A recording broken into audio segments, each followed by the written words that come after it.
NCJW, when it was created 100 years ago in Los Angeles, were women who helped establish many social service organizations within Los Angeles. We've done programs on human trafficking and labor trafficking, women in prison. We've had high school students tell us their experiences. We did a hate crime program. We try to assemble panels and experts to speak to the public so that they get a better idea of the overall concept. When you present a problem to the public, then their response at the end is, what can I do? How may I help? So you know what the issue is, and you've entertained us for an hour. Now what? When I became active in National Council, all I knew was I brought all my stuff to thrift. Not only do we bring in money, but we also give away. And we give away to the communities, and this becomes our linkage to the community. We have what are called the clothes giveaways, and this is where people can come and they can pick up clothes, toys, whatever it is that they need for their family. I'm happy to be Vice President of Women Helping Women Services, and I'm also very active in the training of new talk-line counselors, and I've done that for about 12 years now. I also am a shift leader on Tuesday. I'm very proud of that as well. We have people of all backgrounds and cultures, all ages, the training and going on the phone. So we reach out to the entire community. Safety, care, friendship, love. When I was a teenager, it became necessary for me not to live at home anymore, and I was fortunate enough to come to Nido. It was like a neighborhood home, and the girls were like your sisters. As I've thought about it and looked back on it, I have realized how loved we were and how cared about we were. And they had no reason to care about us. We were kids, you know, going through a tough time. The council collected young girls, mostly in the poverty area of East LA, and took us into El Nido, and we lived at camp full-time. They took us to school, and we came home, and it was an incredible experience. One of my best experiences, Jack Benny came to visit camp, as did other dignitaries, to see how we were faring.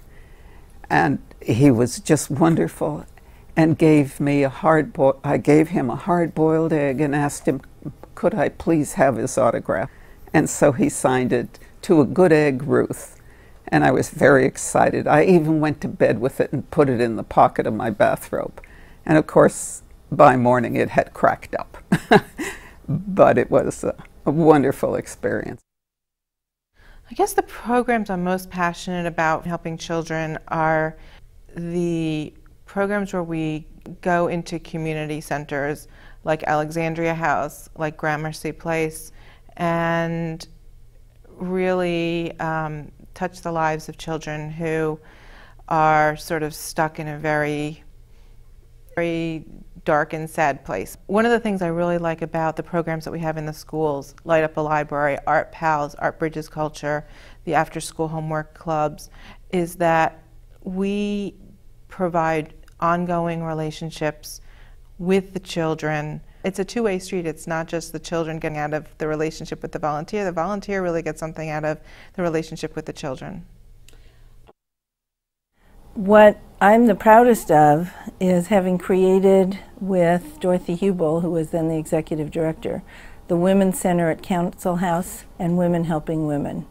It was somewhat revolutionary in very revolutionary times for women. It was in the late 70s, and we offered space in Council House to nonprofit serving women free of charge, and as a result we had all kinds of organizations, and we became a real hub of activity for women's advocacy and services in Los Angeles.